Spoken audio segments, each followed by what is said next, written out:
Another thing that always worried me slightly is zakat applicable on money that you've loaned out?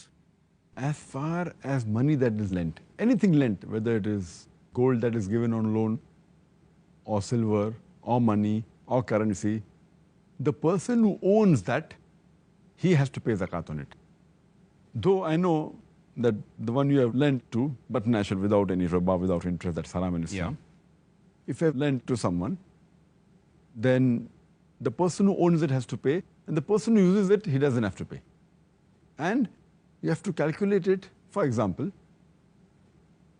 if you have given for a business deal, saying that we share the profit, then it is your money, yet you have to pay the zakat. There are two types of loan that are given. One is secured loan and the other is unsecured loan.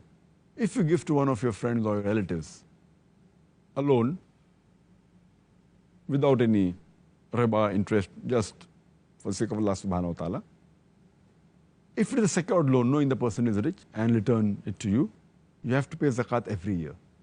So if you give it and about a couple of years pass, maybe 2 or 3 years pass, you have to pay every year the zakat on that amount.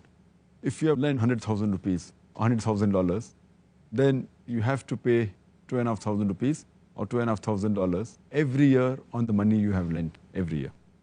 If you do not have the money you have lent is all that you had and you cannot pay zakat, then when it comes back to you, if it comes back to you after 3 years, then you have to pay for the 3 years. That is 3 into 2.5, you have to pay 7.5%. That's $7,500 or 7,500 rupees.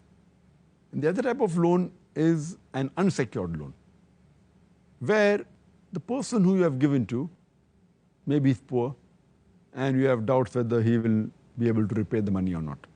If it is unsecured loan, and if you feel that you may not receive the loan you have given, so if you don't want to pay, you need not pay every year. But if you don't get the money, then you not pay the zakat.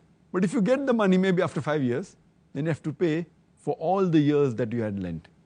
So if you have paid for 5 years, 5 into 2.5, that becomes 12.5%. So you pay 12,500 rupees or $12,500 on that amount. Okay, well, I think that's very clear. Thank you very much, Dr. Zakir, for that answer.